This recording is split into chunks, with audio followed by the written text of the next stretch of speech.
The chairman is in a meeting with the governor that's running a little long. We'll give her a couple more minutes and see if she wants us to wait or just go ahead and have me begin the meeting. So just sit tight for a minute, everybody. Committee members, there are cupcakes in the back room. Yeah, thanks. We're not live streaming yet, right? We're not.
Okay, good afternoon, everyone, and welcome to the Government, Labor, and Elections Committee.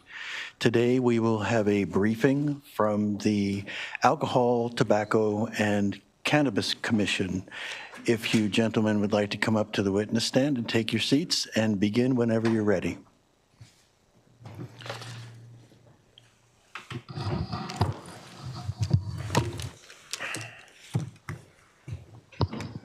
Great. Good afternoon, Mr. Chair and members of the committee, and I'm thrilled to be one of the first, if not the first presenter for your new committee. And congratulations. We really look forward to working with you in the future. If it's a little bit fun, for those of you who know what we do, generally speaking, if it's a little bit fun and maybe a little bit dangerous, we're fortunate enough to be able to regulate it and have our fingers in it in some ways. So it's a fun position, a fun job for us, and we hope it's a fun bit of work for you guys. For the record, my name is Jeff Kelly. I'm the Executive Director of the Alcohol, Tobacco, and Cannabis Commission, and I have to say, I say this often, that I truly mean it. I'm probably one of the luckiest people. I have one of the best jobs to have in the state. It's a fun job. It's a job I think we can make an impact in. You can kind of look back at the end of the day and maybe see some things you've done and made a positive influence. We work really hard to try and do that. So very quickly, what the Alcohol, Tobacco, and Cannabis Commission is, it's a body, it's an entity that contains two groups. One group are the commissioners themselves. There are 7 commissioners. 5 of them are selected by the governor and have to receive advice and consent from the Senate.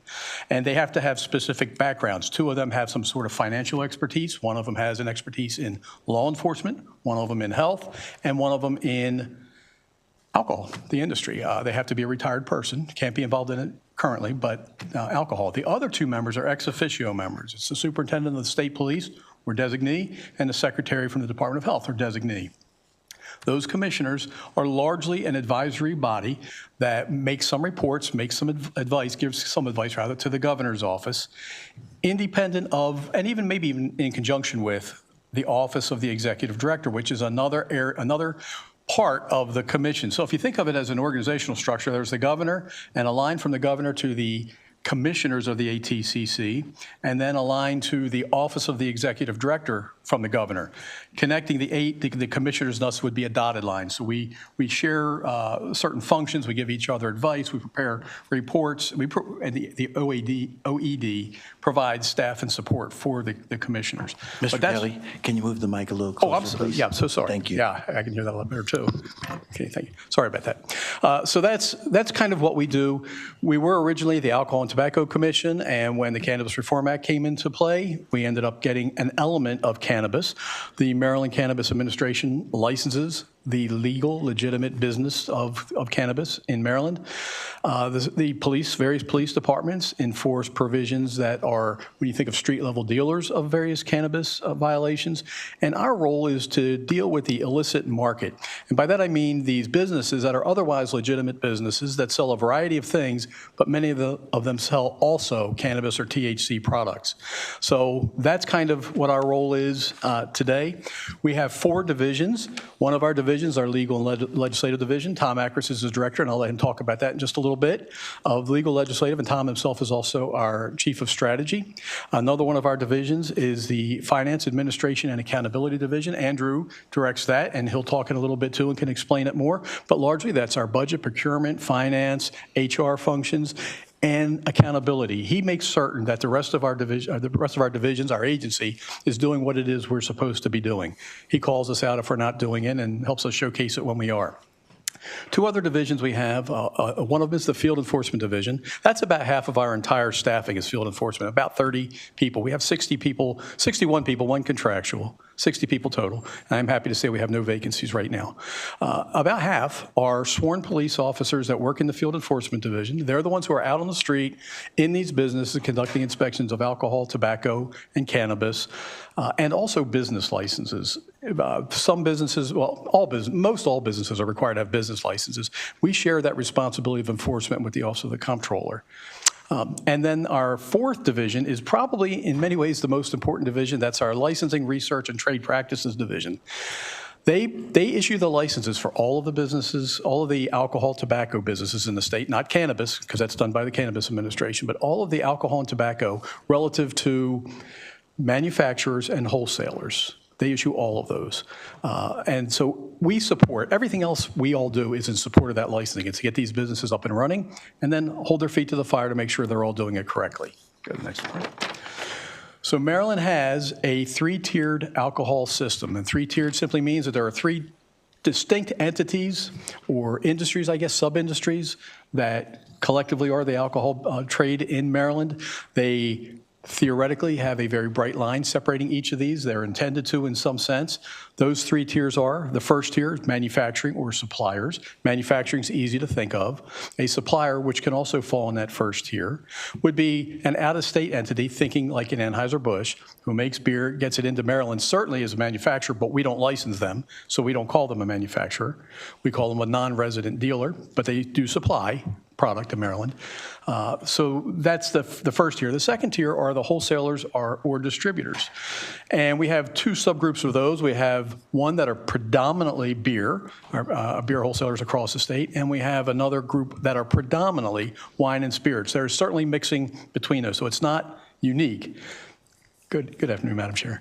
It's not unique that they would only be distributing any certain type, but generally speaking, that's what happens. And the third tier, and in just a few minutes, Tom will explain this more, is the retail tier. We, the ATCC, license manufacturers or suppliers, or we permit them. We license wholesalers in the state. Each local jurisdiction has the right and the obligation to license and regulate their local retailers. So packaged goods stores and restaurants licenses are issued locally, they are regulated locally, but we provide enforcement, a lot of enforcement for them. We inspect those locations. When we find violations, we become witnesses. We write reports and we send it to the local board for follow-up. They certainly do some of their own work in that area as well, but some jurisdictions don't have any enforcement staff. They have to borrow local sheriff or local police department if they can get them, but we do it routinely for them. So that's our 3-tier system. How do we get to a 3-tier system? Taking you back 105 years ago, and I promise I won't do 105 years worth of talking to bring us to today. But taking it back 105 years ago, there was no regulation over alcohol. And largely this started with beer. Sorry, Nick, not wholesalers. But it did start with beer. And many brewers were producing beer and trying to set up as many retail locations as they could. I read a study a few years ago about Chicago that the idea of the brewers is they wanted to have one saloon for about every 230 people or so, citizens in the city, one saloon to cover that many. They actually got about one saloon for every 180 or so people. So they met that goal and then exceeded it. And those were lawful saloons. But the way they did it was they told people, hey, if you have a couple $100 and a desire to be an entrepreneur, we'll find you a location. We'll get you the equipment and we'll get you set up and you can be a saloon owner. And people love the idea. The problem is you ended up with saloons all over the place. If you think about going through some of our major cities, you see saloons on every corner. That's just reminiscent of having that 100 years ago where these brewers were setting them up. And the brewer said, you have a little bit of money, you need some startup cash, I'll give you the real estate, I'll give you the equipment, and I will certainly give you the beer, but you can only sell my beer. You can't sell anybody else's. You can't sell wine, you can't sell spirits, and you can only sell my beer. And so there was this contractual agreement. Well, when you started having a saloon on every street corner, you can imagine the competition that took place, and people were trying to attract more drinkers because the brewer said, in addition to buying my beer, which you're going to pay for, you're going to pay a little premium to start paying me back for everything I did for you to set you up. Well, that just created a lot of competition between these different saloons. So they started offering things like free drinks. You know, buy one, get one for free. I need you in my place. Hey, you come in and buy a beer, and I'll give you free lunch, free food. You started to see prostitution, gambling, drugs pop up in these different saloons because they had to do whatever they could do to attract customers because they were forced to sell a lot of beer. What that led to was a loss of public decorum, bad health, families being torn apart. It was a very bad time, and that's what led us to Prohibition. So Prohibition comes in. The 18th Amendment is passed. That means you can't manufacture, you can't sell, you can't distribute alcohol. Didn't say you couldn't possess it. You just couldn't do the other things. And federally, in addition to the 18th Amendment, the federal government passed the Volstead Act, which was to lay out a framework of how you would go about or banning alcohol in your individual states. But every state had the obligation to pass some kind of complementary legislation to support the Volstead Act, to actually carry it out. Of all the states in the Union, one did not. And so can you almost guess who it's going to be? Only one did not pass any complementary legislation, and that was us. And I think you're going to see that we've kind of always gone our own way anyway. So part of the Free State motto has been is shared in saying we remain the free state. We won't be controlled by the federal government. An editorial writer for the Evening Sun took offense to a Georgia congressman who said Maryland is a traitor for not passing any complementary legislation. Maybe they should be thrown out of the union. The editorial writer for the Sun said, no, we should secede rather than ban alcohol in Maryland. He didn't publish it, but he referred to this often times, and again, calling it the Free State. So just kind of interesting that we were a little bit rebellious then. After a decade and some years, it was thought maybe Prohibition wasn't the best thing to do. So Prohibition ends. But there was a report called Toward Liquor Control that was sponsored by Rockefeller, John Rockefeller, I think it was. And he had a couple of fellows research alcohol, just generally speaking, and say, how should we handle alcohol if we're going to decide to legalize? And what they said was, well, first solution is maybe the states, each individual state should have complete control, which the 21st Amendment gives us. And then those states should take over the distribution of alcohol themselves. You're going to have manufacturers, but the states will distribute it, the states will sell it, we'll take away the profit margin, there'll be none of that. That's what we recommend, number one. But if you don't do that, then we recommend that the state licenses everybody, meaning the state will license the manufacturers or suppliers, they'll license wholesalers, they'll license retailers, and maintain control over all of that. That's called a control state. And there are 17 states in the country that are control states. Well, Maryland said first thing, they said, we're not going to get in the business ourselves. But the second option of controlling the entire entity as well, we're not doing that either. Rather, Maryland elected uniquely, nationally, very uniquely, elected to let each of our jurisdictions, 25 regarding alcohol, to control alcohol. So it's the 23 counties, it's Baltimore City and Annapolis City, each have their own independent boards. Maryland set it up to let each local jurisdiction decide how retail alcohol was going to be handled. And that may not be a bad idea because it's kind of like very locally where the rubber meets the road, let each county be what it wants to be because they all had different ideas of how they wanted to work. So that's what we ended up with.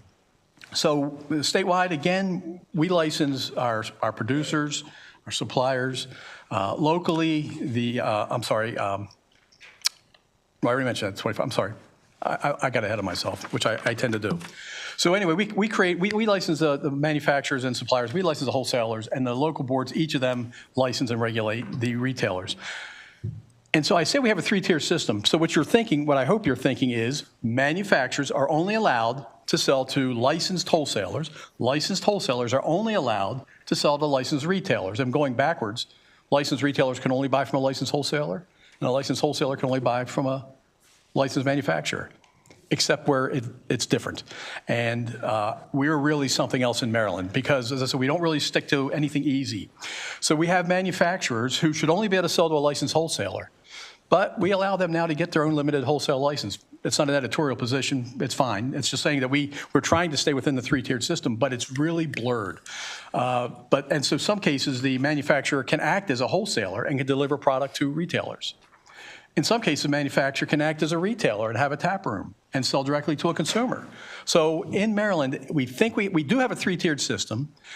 Maybe we think it's very segmented, but it's not. It's kind of all over the place.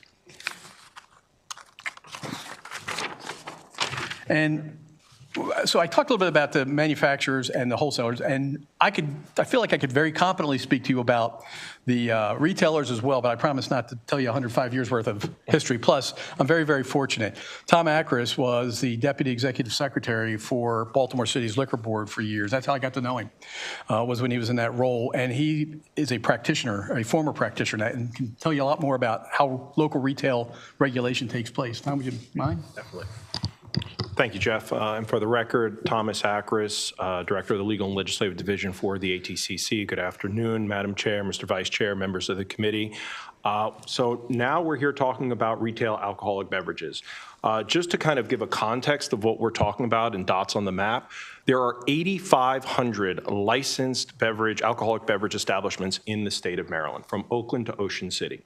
And as Director Kelly said, there are 25 boards and commissions that oversee alcoholic beverages. The unique beauty of the alcoholic beverages article is, first of all, it's 4 volumes long, which is probably the biggest set of laws and the largest set of laws in the state of Maryland. But it's separated into 3 divisions. Division 1 is general law that affects every jurisdiction and the manufacturers and the distributors. Division 2 is the local jurisdiction, and all 25 jurisdictions have their own set of laws.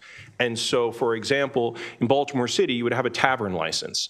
And tavern licenses, you can do a whole lot of things. You can actually have an axe throwing license with a tavern. You could have a golf simulator license with a tavern. But if you were to go to Frederick County, there are no tavern licenses. So if a golf simulator wants to come in and actually open up shop, you have to introduce a specific golf simulator license.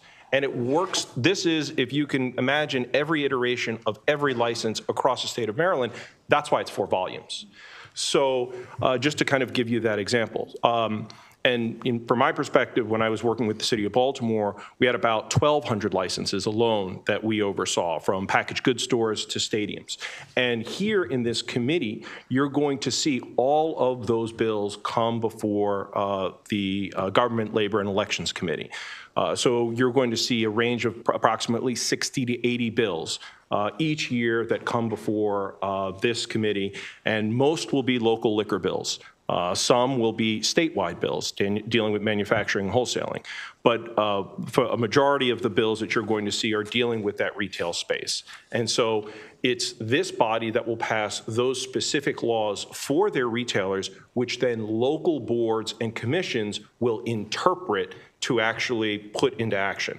And here's another thing that's very interesting about the alcoholic beverage article, which I love, and maybe I'm an alcoholic beverage nerd, so excuse me, but Division 1 sets the floor for everything that can be done. For instance, if we have a brewery in some county, we'll just say Howard County, we have a brewery in Howard County, and the general law is you can serve beer.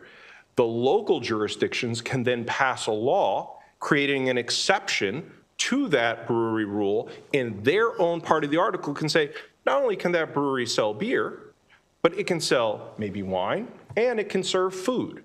All right, now that's very different because local jurisdictions have the ultimate control. A great example of this is in Montgomery County. In Montgomery County, there is a golf course that has a winery, that has a brewery, and that has a distillery, and has off-premise goods that you can buy.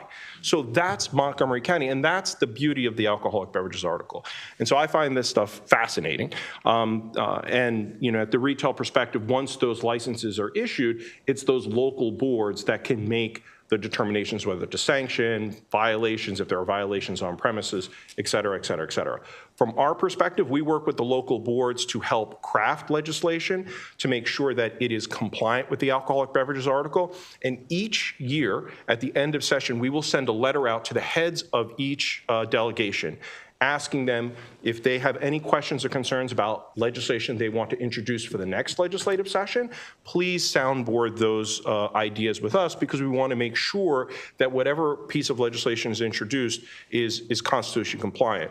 There was one piece of, give you a very good example, there was one piece of legislation introduced maybe 3 or 4 years ago, and I believe it was from Washington County at the time, where they wanted to allow one retailer to sell to another retailer. That is a big violation of the 3-tier system. And when we actually had the conversation, this was coming out of the pandemic, so there may have been communications issues or just not the ability to have those conversations. It came to committee, and the committee heard it, and there was a lot of time spent addressing that issue. We try to ensure that if you're going to soundboard with us, that the bills that you bring are going to be compliant with the law, so at least from that perspective, you won't come into an issue. So we are here to soundboard with your local jurisdictions, and we welcome that. We also participate on a bi-weekly basis in something called MELA, which is the Maryland Association of Liquor Administrators. And this involves all of your local jurisdictions. Meet about every 2 weeks. The heads of the local liquor boards will meet bi-weekly to talk about issues that they're seeing, whether it is, and you may hear about this, potentially THC beverages that folks may want to try to sell in alcoholic beverage stores, which are not allowed, or other things which may come across the desk to say, how about a golf simulator license, or whatever the case may be. So those are conversations we're having on a bi-weekly basis, and we're here to soundboard for you and your constituency and your local liquor boards whenever possible. Want to talk about the field enforcement position? Yeah, thanks, Tom. And just a couple of points real quick. What makes, I think, our job so interesting is what Tom mentioned. We have 25 different jurisdictions who all have different laws and different regulations. So depending where we are in the county, we have to do a little bit of homework before we investigate things, just so we understand what's allowed in each jurisdiction. But it makes really for a very interesting job. And alcohol law, different than a lot of other type of law that you guys pass, alcohol law, it's presumed you may not do it regarding alcohol unless you give it permission. Unless you give somebody permission, they may not do these things. Where a lot of law is written to restrict what you're allowed to do, go and do anything but not these. Alcohol law starts with don't do any of it unless you guys give everybody permission to do it. So it's an interesting concept. Our field enforcement division, I kind of touched on it earlier, it's half of our entity, our field enforcement officers, sworn police officers, almost all of them, and maybe even all of them now, are mature, experienced officers who have retired from other full-service agencies. Not all of them have retired yet. We have some who, interestingly, came like from the state police who decided they wanted to follow a career in a different path and came to join us. And I'm glad to see that because it introduces some young blood into the agency that will keep this experience and knowledge going on, because it's really knowledge unique type work that we do. But most of them are, as I mentioned, retired. They have full law enforcement authority by way of the Police Training Commission, but they are legislatively limited to certain jurisdictions. And the jurisdictions isn't geography, we're statewide, it's topic. So their ability to enforce are really surrounded just the laws of alcohol, tobacco, certain elements of cannabis, and the business regulations. And they do that through these inspections that we conduct. I told you that we issue licenses and permits.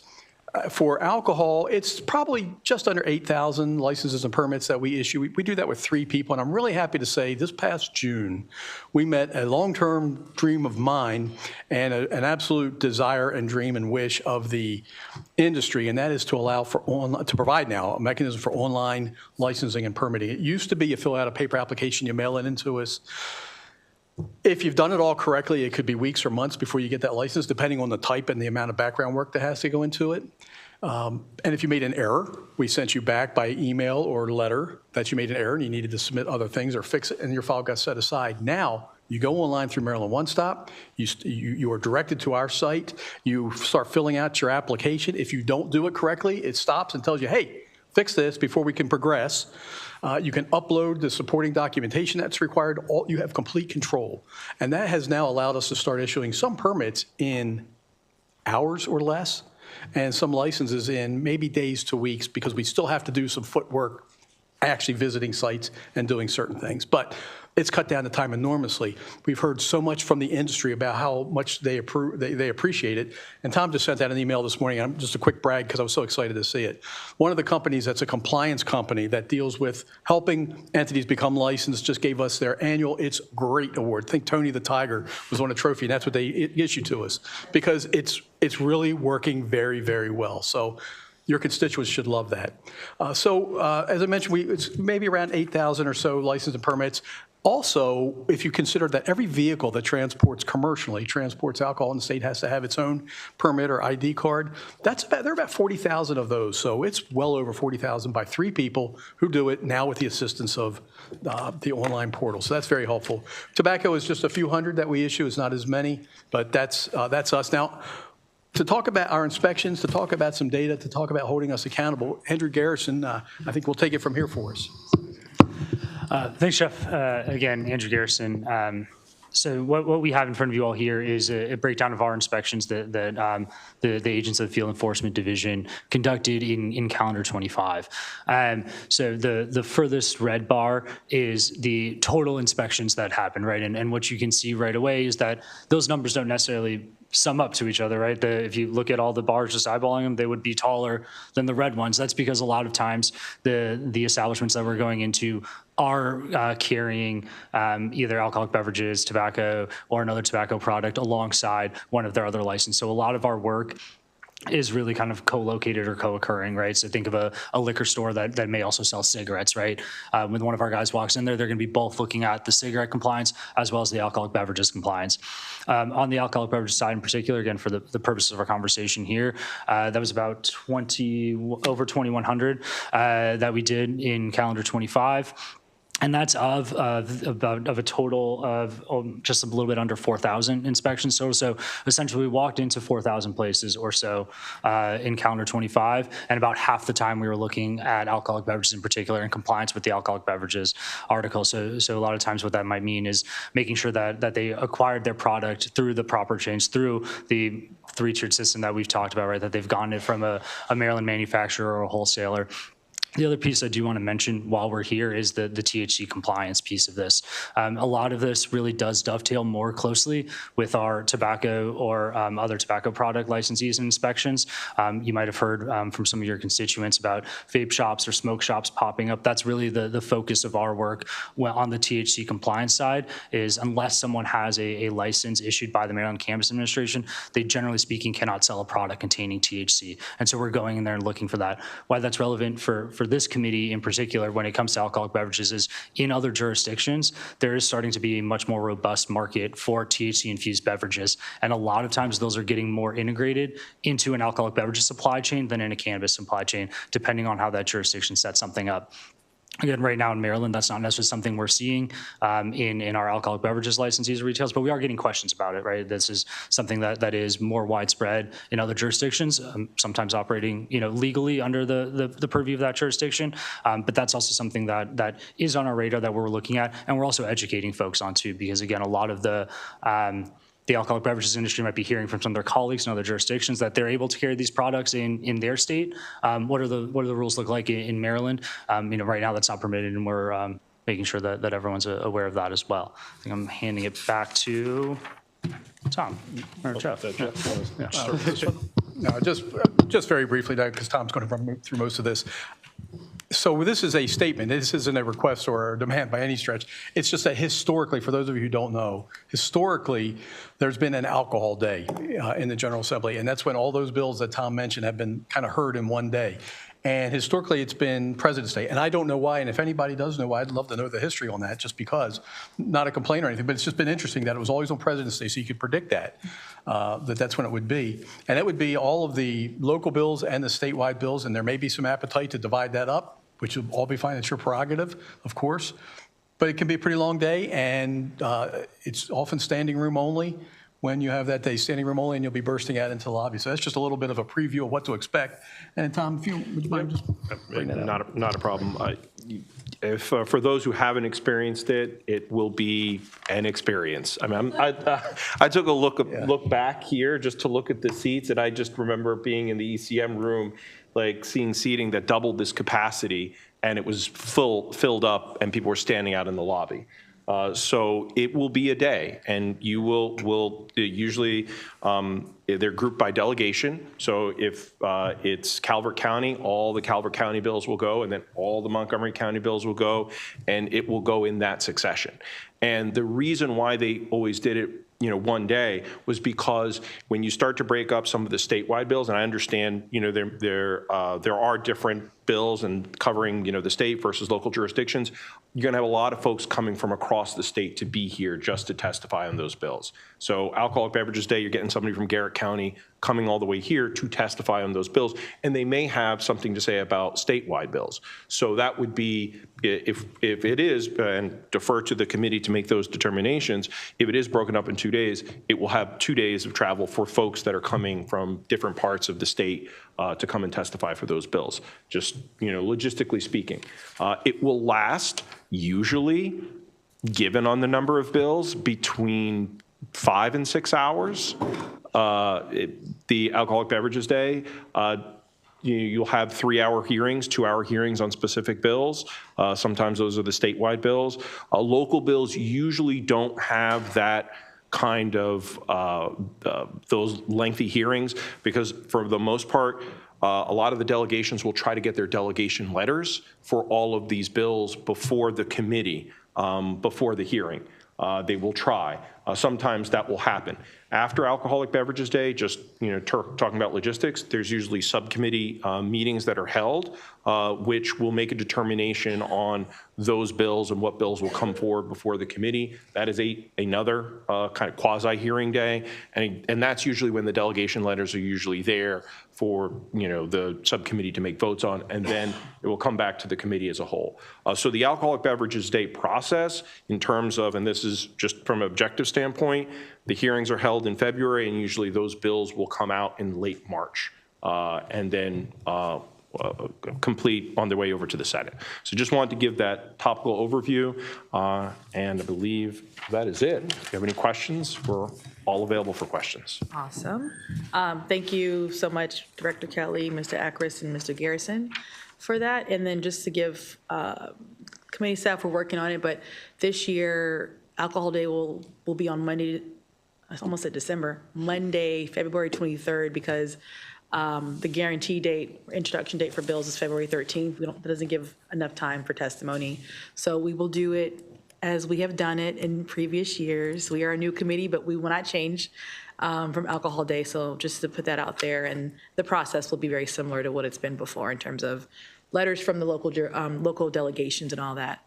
I see some lights up. I will start with the birthday boy, my vice chair. Thank you. Thank you, Madam Chair.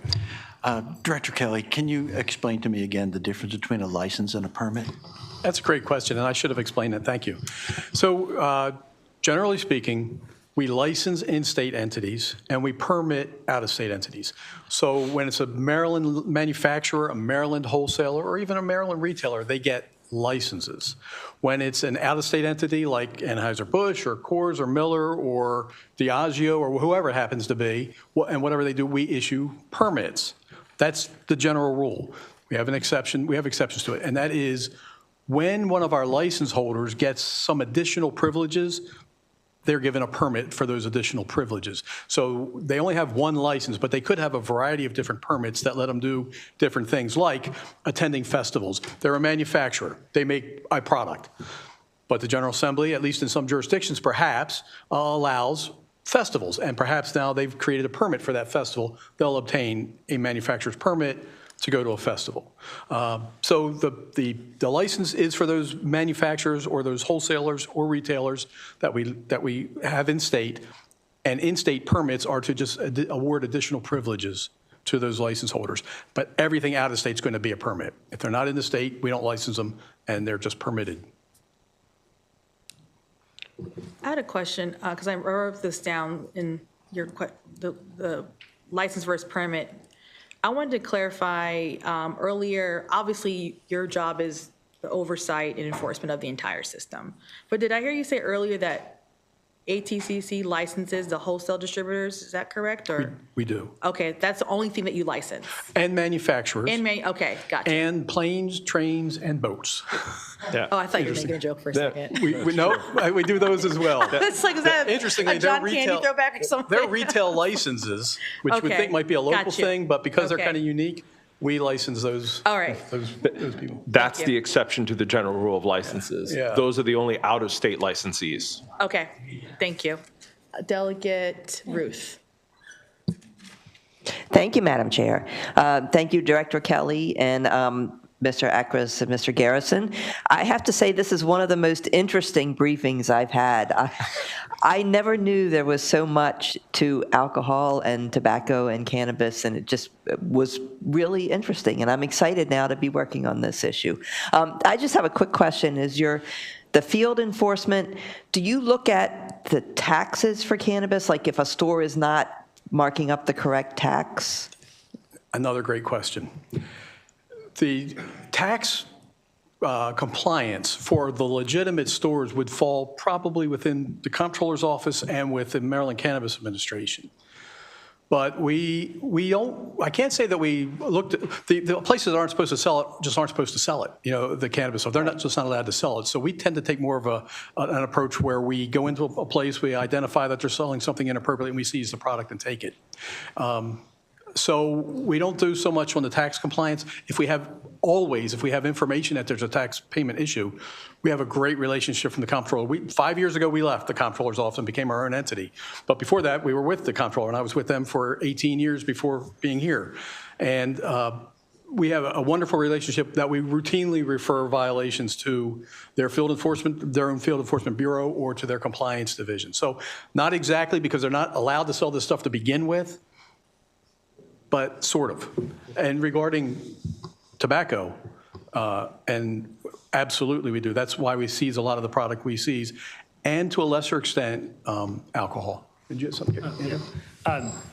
Just on the legal cannabis market piece and the tax compliance there.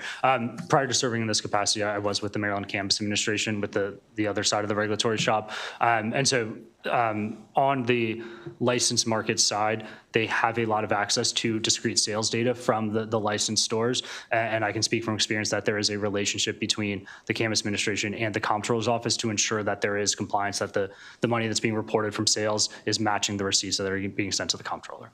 Thank you. It's starting to light up in the committee now. Okay. Delegate Terraza. Thank you, Madam Chair. And I would agree with my colleague. This has been a really very interesting presentation. I appreciate how you did it and the issue. I served as a licensed beverage commissioner, or one of them, in Howard County for 12 years because I was on the county council. But I'm learning all sorts of stuff today. I didn't understand how the whole state and the county work. One of my questions is and I forget your name. Yeah, Tom Akras. Yeah, you said the first section of the code, I could probably look this up, but the first section was general, the second one was the county-specific laws. What was the third section? The third section deals with cannabis. So, Okay, the third is the cannabis, okay. And then I guess the other question is how in enforcement, I was surprised to hear that you did enforcement of like the retail establishments.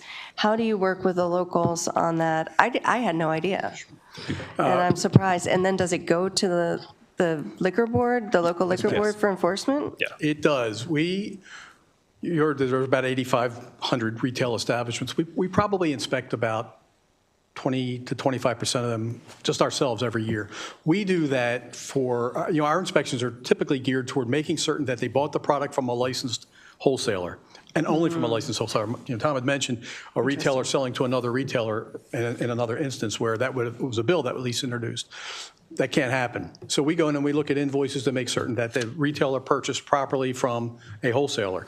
We look at the product to make certain that a retailer isn't, especially on an on-premise location, a bar or a restaurant, isn't refilling a bottle. Let's say perhaps they buy a very cheap bottle of whiskey, a large bottle of it, and they have a very small, affordable bottle of an expensive brand and a funnel in the back. and they keep pouring the cheap whiskey in the expensive bottle and selling us that. Well, we inspect for that as well. So we find people refilling, we find people adding fruit to, they might put their alcohol in an unmarked container and put some fruit in it, let it sit for a few days. You can't do that. There's certain safety issues with that. So a lot of our inspection is toward that. We call those trade practices, generally speaking, and a lot of our inspections are geared toward that. But our enforcement, if we find a violation, we will seize product that's in violation, but we don't have the authority to take action against that retail licensee except to go back to that local board. So we make a full report to the local board, and we become a witness for them, presenting what we found. And then Tom's old crew would carry on. If I could just dovetail on that. I have the unique position of actually being in both, having been on both sides. And we have a great, when I was a local practitioner, we had a great relationship with the ATCC. And I would actually use this as a PSA for all of the delegates and all of the counties, in that we will work with local jurisdictions to do enforcement efforts. Whether it is, for instance, coming up in Baltimore, there's the CIAA tournament. And there's a component of the CIAA tournament where we will work with local police departments to ensure that only permitted events surrounding the CIAA tournament occur. If we get tips from Howard County in regards to certain licensed establishments who may be buying product that does not come through the three-tier system, we will go and go to those locations. If we get general retail complaints, we're going to be working with the local jurisdiction and the local boards and or the local police, if applicable, to do joint investigations. In fact, we actually have an MOU that we recently signed with the Sheriff's Office of Baltimore City to start to begin to conduct underage buys with them to ensure compliance there. So it depends, and we can enter into those MOUs with any jurisdiction around the state. So, putting out that PSA, if you've got, local police departments, local liquor boards that you feel need support or our help, we're here to help. Interestingly, with Howard County, too, I'd say. So Marty Johnson is somebody I know very well, and Mark Baxter. You're very unique in that you have police officers who are you have them as alcohol officers, dedicated alcohol officers. So that's different than a lot of other jurisdictions, which some have no inspectors, some have individual inspectors that work but not part of the police department, so they have very limited authority. And typically their work is around underage compliance, making sure they're not, and that's kind of where it begins and ends. But Howard County is unique because you have police officers who, that's their assignment, is to work for the liquor board. So it's a pretty interesting get-up. Well, And if I could just, the last comment is, your answer was more interesting than I even thought it would be, so thank you. Good. Yeah, I meant it when I said I have the best job. And these guys, I think we like what we do. Thanks. It's interesting. All right, thank you. Delegate Crutchfield. Thank you very much, Madam Chair. And thank you for being here. Great briefing. I wanted to just understand a little bit more about your oversight of cannabis. And if maybe you can even provide us an example of what you would typically do in that area. Thank you. No, thank you.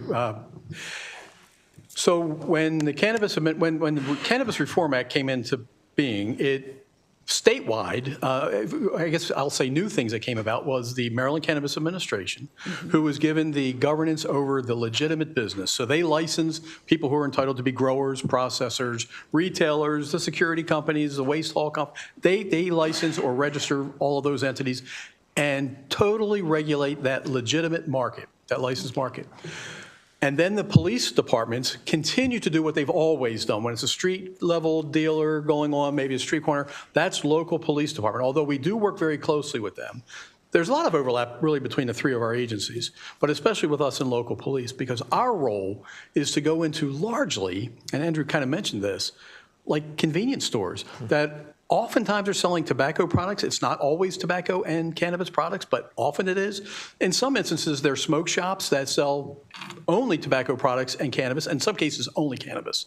And you might drive by the store, and I just started seeing this a lot, where one of these stores might have a sign that says dispensary, because in the business, when you see dispensary, you're thinking cannabis dispensary. They're not legitimate necessarily, probably likely aren't legitimate, but they label themselves as dispensaries. They look like dispensaries. They operate like dispensaries. They might have security when you walk in. An unknowing citizen is not going to know if that's legit or not. We're working on that, but they may go in and make purchases. Or you might see a triangle that says Delta 8, or maybe even just a triangle with 8 in it, telling you this is a THC product, maybe not legitimate marijuana, cannabis, licensed, safe, tested product, but just who knows what. So our role is that bucket. It's not the legitimate market, it's not street level. Ours is to go into these stores, and there, I would say, are thousands of them in the state that have shelves full of product that will have THC, and they readily tell you it's THC in it. They'll label it that way, and they have signage, they're selling it that way. And that's where we take our efforts. And if I might just expand on that a little bit, we've been doing it since July 1, 2023. Those of you who know us at ATCC would, I think, say our first goal is to train everybody. We go out to our constituents, our businesses, and we tell them you can't do this, and here's why. This is the law. You've got a month. You've got 2 months to comply. We'll be back. But we want you to understand what the law is. We did that July 1, 2023, when the Cannabis Reform Act became effective. We did that. Within a month and a half to 2 months, there was a court injunction out of the Washington County Circuit Court that said stop. The Maryland Hemp Coalition said if, we've been in business all this time and now suddenly we can't operate. The judge bought that argument and said if they were in business legitimately before July 1, 23, you may not take any enforcement action and leave them alone. Well, that early on, that's all there was. So we could do no enforcement. We could do nothing. We would still go and inspect. And when we found a violation, we gave them information that said, this is the law, this is the court injunction, pay attention because it could change at any day. And if it changes, we'll be back. But we want you to know. Then, meanwhile, some new businesses did open up and try to sell that stuff. That was fair game for us. But in the first 2 years, through June 30th, 2025, we did about 18 cases total in 2 years because we were handcuffed. Our seizures were maybe a few $100s worth of product. And the way it would happen, it wasn't even a seizure.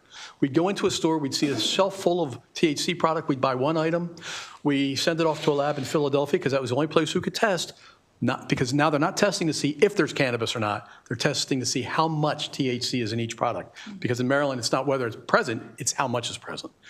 Only one place could do it for us, and that was in Philadelphia. Long and short, it would be a 2 to 3 month ordeal between us going in and buying one item and prosecution. Last year, we came to the General Assembly and said, we need help. We asked you to allow us to essentially pass a truth in labeling law that said if somebody's going to market their product as THC and they're going to market it, advertise it to kids by putting cartoons on it or by saying this tastes like gelato or these are Oreos or Doritos, spelled a little different, but when you look at it, you would immediately associate it with that trademark or logo. We asked you to, and if they did label it a certain way, like saying there's 600 milligrams of THC per serving, when Maryland says you can only have no more than 10. We asked you to pass legislation to consider it at least, and you did pass it overwhelmingly for us, to say, if you're going to label it that way and you're going to market it to kids, that right off the bat, that's illegal. And what that allowed us to do is to go into a place now, instead of buying one package, we go into a place now and look at it, and we see that it's in violation of the law you passed. We take it all immediately, and we can charge immediately for it. So instead of being 3 months, we go into a place, we see the product's in violation, we seize it, we charge somebody, an hour later, we're walking out the door with several boxes of illegal product. And just to show you how effective it is, I mentioned probably hundreds and maybe hundreds and hundreds of dollars that we did in the first 2 years. Since July 1, this past July 1, we've seized about $2.25 million worth of product. Because of the law you passed, the authority you gave us to go in to make this seizure. And I should say nobody. Rarely is anybody asking for it back. They can go through hearings, but they know the product is inherently illegal because of what the law is. So thank you for giving me a chance to brag on that a little bit. But it's something that worked. This really worked. I know you're not the Cannabis Committee right now, but Maryland's cannabis laws are great. We got to look back at the history of what the country has done and found out across the board how wrong they did it. And they readily admit all that. And you took all of their lessons and put them together in a package that are very strong laws that other states are emulating now. So thank you for that. I know it's a commercial on the side, but appreciate it. Appreciate it. Thank you. Delegate Tomlinson. Hey, thanks for coming. Thank you, Madam Chair. The Office of Social Equity also plays a big role in the world of cannabis. Are you able to kind of explain what they do versus what you do? I'm going to ask Andrew to do that because while we work with them as much as we can, we are kind of distinctly different than some of their operations. Yeah, so there's 3 state agencies that kind of have a role on the broader cannabis program, right? So MCA is the Maryland Cannabis Administration. They're the big ones. They have the licensing regulatory authority over the market. Those folks coming from ECM are familiar with the work there and a lot of that. The bill that you all passed in 23, the Cannabis Reform Act, did separately establish an Office of Social Equity that has since been transitioned into a Department of Social Equity. And I think the quickest way to explain them as an entity was really kind of like an ombudsman for some of the social equity goals that the legislature put forth, right? So in the licensing round that you all passed, there were requirements for who was eligible to obtain a license based on certain criteria of residency or educational background. That was actually something that was signed off on by the department, or pardon me, by the Office of Social Equity at the time. They have now since become the Department of Social and Economic Mobility, right? Okay, yeah. And a portion of that now is the Office of Social Equity. Now that the MCA has moved past the licensing program, a lot of their work revolves around what's called the Community Reinvestment and Repair Fund. That is a special fund that receives a portion of cannabis sales tax revenues that ultimately flow down to the local jurisdictions to reinvest in communities that have been disproportionately harmed by cannabis prohibition. They receive 35% of 75% of the cannabis sales tax that come in after MCA has enough funds to receive their operations. I know that you guys don't have to, but that is a pretty large fund as well that is distributed to the locals based on the, I believe, the cannabis charges that occurred within a jurisdiction during a 20-year period of cannabis prohibition. That's a lot of their work now. They may have picked up a few other charges that I'm unfamiliar with as part of the broader Office of Social Equity or Department of Social and Economic Mobility, but that's been really their role up to this point. They, as a fun little piece of drafting as well, they used to be drafted into the alcoholic beverages article up in Division 1 next to us, and they've actually since moved, I believe, to the state government article. So I imagine that some provisions pertaining to them might come in front of you all as well. Hope that answered your question, Delegate. Yeah, you got, thanks, appreciate it. Thank you. Delegate Sample Hughes. Madam Chair, thank you so much. Good afternoon to you. As you have seen, it sparked a lot of questions, and we're all intrigued. I just have a few for you, and I won't go into many details because I know you and I are meeting later today about specifics. But just curious, how much of the time your agency spends in educating the groups that you interface with versus punitive? I was just curious because it's a lot of information, and I know some licenses are very different. That's one part. The second, I just wanted to understand, what are the terms for like the licenses? Are they 2 years, 3 years? And then the last question for you, just maybe for the good of the body, is what's the difference between Wicomico and Montgomery County versus the other counties in the state? All great questions. So, if I can, I'll in order of easy, I'll answer them. The difference between Montgomery County, Wicomico County, and the rest of the state is, if you recall, when I was talking about a control state where the state would run the alcohol business in its entirety, which we're not, we're a licensed state. Almost all of our counties, our jurisdictions, are licensed states, are licensed counties where they don't run, they're not in the alcohol business. All of the alcohol business in those jurisdictions are handled by license holders of private businesses that run the operation. We monitor them and we regulate them and we enforce to make certain they're doing it properly. Washington County and Wicomico are the last 2 counties remaining that are control counties, meaning to some extent the counties run the alcohol business. In Montgomery County, they have a alcoholic beverage services group, and that group is where the retailers in the county have to buy. They are like the licensed wholesaler for that county, and they have to buy their product. Wicomico has a very similar setup.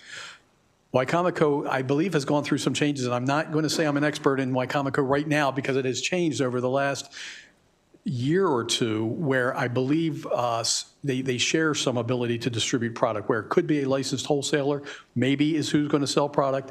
or it's going to be the Wycomico County's Board of Liquor Control that would sell the product to retailers.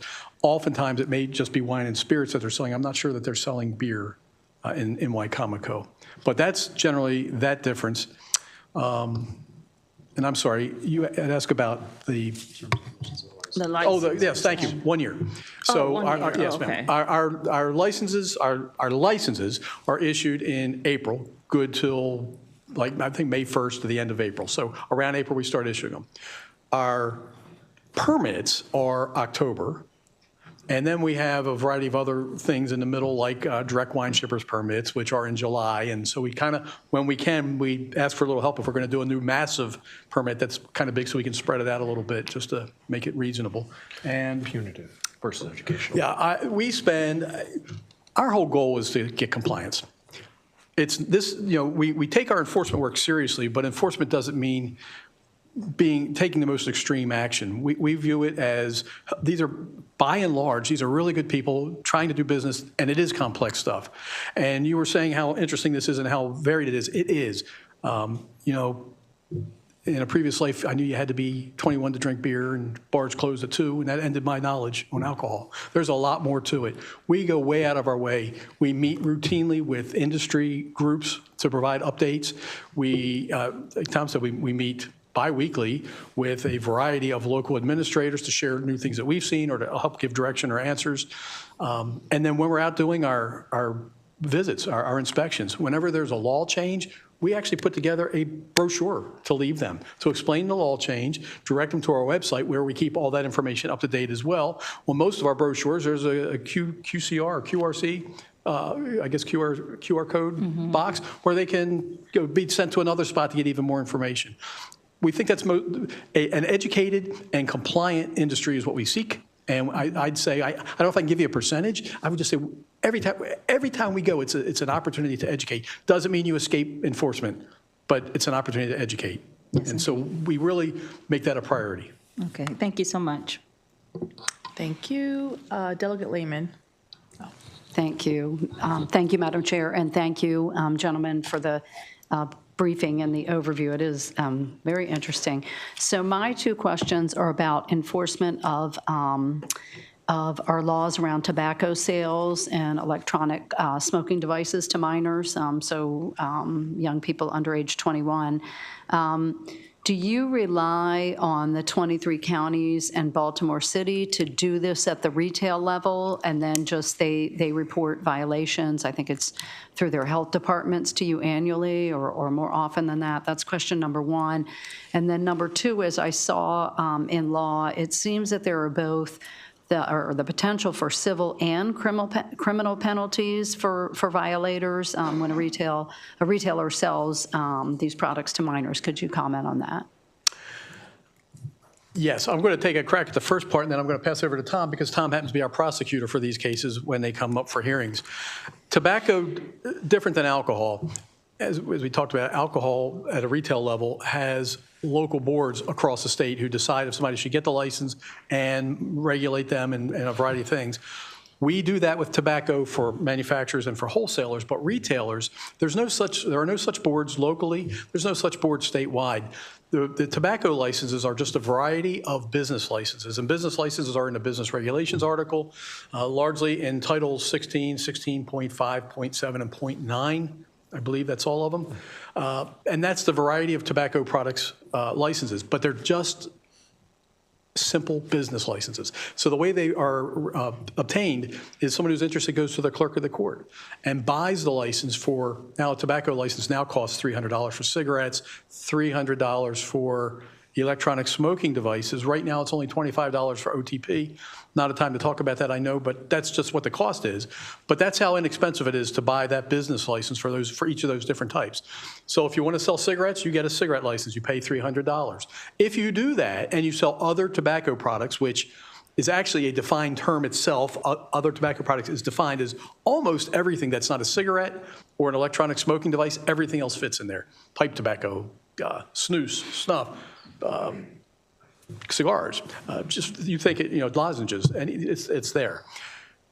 That if you have a cigarette license that you bought for $300, but you also sell other tobacco products, you can get that on your license for free. You don't have to pay anything extra to get it. And there's a bill in the Senate right now, and I hope that it's successful, that will require you to do the same thing for an electronic smoking device. If you only buy a license for electronic smoking and that's all, it's $300. If you already have a cigarette license or an OTP license, you can get the ESD license for free, but there's really no requirement that you get it either because you're allowed to just sell. So there is only one license for tobacco, and that's like an umbrella? There are three. There's a cigarette license, which is its own thing, but they act like an umbrella. There are three different licenses. There's cigarette license, there's an OTP license, and there's an electronic smoking devices license. But if you have a cigarette license, you're allowed to sell these other products. Well, you have to get if you sell cigarettes, you have to get a cigarette license. If you sell OTP, you have to get an OTP license. If you sell electronic smoking devices, you could get a license. Or if you already have a cigarette or OTP, you don't have to have it yet. We're working on that. Okay, wow. But the idea... More than I bargained for, okay, wow. You know, it's weird, just briefly, the electronic smoking devices are just weird, because when they first came out, the federal government took their time deciding whether it was a smoking cessation device or whether it was a tobacco. And the way they treated it made a big difference in the way the states were going to be addressed. But the problem is, the toothpaste got out of the tube. That stuff was all over the place before we ever had a chance to learn how to regulate it, before we ever knew how the federal government was going to treat it, the FDA.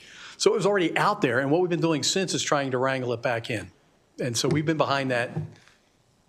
I wouldn't say I don't think it's our fault. I think we've been behind that because we just couldn't get that definition from the state, from the feds early on. Okay.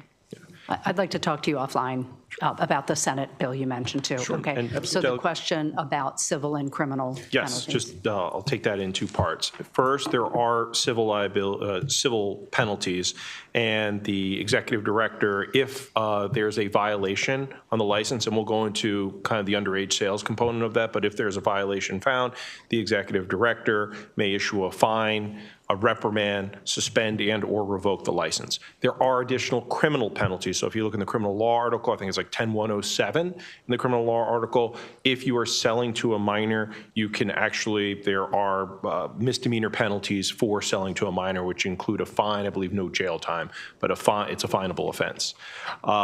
But getting back to how we, the ATCC, prosecute a lot of these underage sales. A couple years ago in '24, there was the Tobacco Retail Modernization Act passed the General Assembly. And when it passed General Assembly, what it did was a couple of things. It increased the annual cost of a license. Prior to, I believe it was $25, now it's $300 for cigarettes and $300 for ESDs. It required face-to-face transactions. You couldn't necessarily purchase a tobacco product via a kiosk, right? You start to see those kiosk purchases at a lot of convenience stores, so it prohibited that.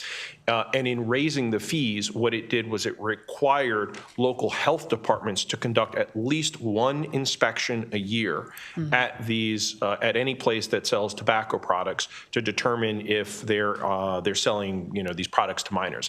Now, there's a couple of strands, if I may, of money that comes into the state. There are things called sign-our checks, which the state does, and that's federal money that comes in where the federal contractor will be selected to stress test essentially convenience stores that are selling these tobacco products. So there's a federal piece to this. There's also the state piece, which is the local health departments, who will get cadets either from various law enforcement agencies and or volunteers to go in and purchase these tobacco products.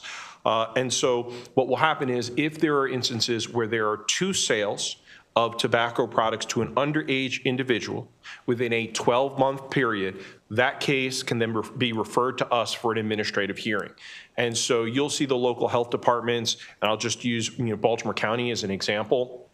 Baltimore County will send in cadets. We'll get maybe 2 to 3 violations over a 12-month time period. We will receive that case. We'll set it in for a hearing, and we will adjudicate it usually within about 60 days. And that's the power that I talked about from the executive director who can suspend, fine, or revoke. I'll tell you, if we go back a couple of years, we actually came into existence, the ATC, in 2021 as a result of legislation passed by the Maryland General Assembly creating us. In 2021 and 2022, we were really in the throes and still kind of the echo chamber of the pandemic. And so we had about 12 prosecutions that year because a lot of local jurisdictions were not going out and doing this work. Right. They didn't have the cadets, they didn't have the volunteers, just didn't have the capacity. And we grew that 12 violations. We're now at 70 this past fiscal year. So we welcome, another PSA, we welcome local jurisdictions to refer those cases to us. We cannot act unless we get those referrals. And so we've been working in part of the doing outreach and education that Delegate Sample Hughes just mentioned, was reaching out to local health departments, which we do through the Legal Resource Center at the University of Maryland, through local health departments to get the information out so health departments are referring those cases to us. Thank you. Thank you so much for that. Great information. Thank you. Thank you, Madam Chair. You're welcome. Thank you. Delegate Solomon, and then we'll end with Delegate Fisher. Thank you, Madam Chair. Thank you for the presentation and for having your team here. Just had a question. We talked sort of about the now sort of 3.5, 4-tier system, and obviously, the growth of craft breweries and distilleries and wineries in the state has been, I think, one of the biggest benefits. Huge boom for our manufacturing sector. We have a craft brewery in the town, literally 5 blocks away. That's been just such transformative for our neighborhood. Just curious. Obviously, a lot of them sort of fall under the Department of Ag in terms of how to get started and the growth of that sector. But what kind of partnerships do your team, if any, do with the Department of Agriculture to help sort of grow that sector of the state's economy? And are there any things that we should know about to make things a little easier for them? As I know some folks are struggling these days with just the situation in the economy. Yeah, we are seeing some consolidation among some of our craft brewers, or even sadly, some of them just going out of business. Regarding Department of Agriculture, the Secretary of Department of Ag used to represent them, and I was around. We know each other very well, so there's actually a lot of collaboration when we can and where we can. Our roles are distinctly different, I mean, really, as far as that goes. What's interesting about these local, I'll just say breweries, a few years ago, we went around and toured quite a bit of them. And what was kind of interesting is they go into a community and they buy some of the worst property there that's cheap and run down, and they put some money into it and rehab it. And in some instances, you'd see, and this is going to sound weird, but it looked like it worked. God bless you. It looked like it worked. At 5 o'clock or 6 o'clock at night, you start to see the community show up. And it's just a very local group. It doesn't seem like it extends beyond that, but the community seems to support them. And their families coming up, and there are kids, because the breweries are taking yard equipment and games outside for the kids. But it's just kind of an interesting thing to see. So we certainly see them as a vital part of Maryland's industry.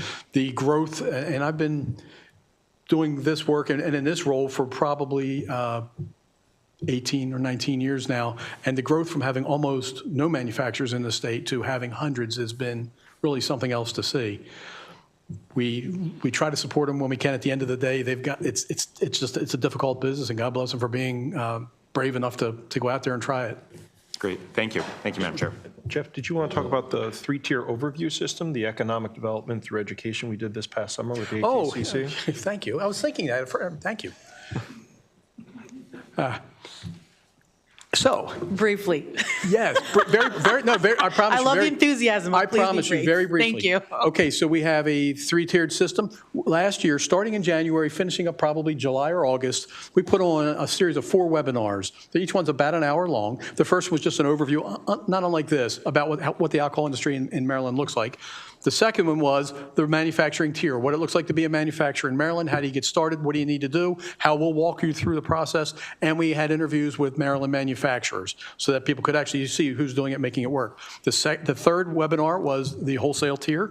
We had our beer entities involved, and we had our wine and spirits entities involved to say, hey, here's another area you may not have thought about. If you're interested in being a distributor, here's how we get you started. These are people who've been successful. And then our fourth and final one was the retail tier. We went around and spoke to some of our retailers, packaged goods stores, restaurant operators, taverns, and said, here's how you get in business if you want. The beauty of it is all of that is on our website. So if anybody wants to go back and look at them and watch them, go to our website. They're there. You'll find links to them. You can watch them all. Thank you. Delegate Fisher, don't make her regret you being the last question. Yes, indeed. I'm just kidding. Good afternoon, gentlemen. Thanks for being here. I have a really important question. What happens to all of the cannabis that you seize? I'm asking, of course, for Delegate Ciliberti. So, thank you for that. So it's destroyed. Long and short, once it's been adjudicated, it's done, we have the authority to destroy that product. We already have the authority because you gave it to us in law, and we bolster that when we go to court by asking the judge to further enhance that order. So it's kind of like a two-leveled, we can get rid of that stuff. And it's important to say, no one should cry over it, because this isn't product that came out of a dispensary that we have reason to believe is safe and processed properly. This is product that is made who knows where by who knows what, containing who knows what's in it. That's the stuff that we're getting rid of. Thank you. Well, I just want to thank you all for coming to the committee. This is a new committee, as we all know, but a new jurisdictional topic. So we have some veterans here on the committee, but a lot of new folks that just maybe beyond consumption. And I think the kind of more localized experience we all have with alcohol sales in our community. So we really thank you. Thank you for being very thorough. I think there's a lot of great resources that you all have out there. And we're looking forward to working with you all just to continue to support the industry and hold people accountable. So thank you all for your presentation this afternoon. Thank you, Madam Thank you, Chair. That Madam adjourns Chair. our briefing for today. We'll invite everybody up to Baltimore. That's true.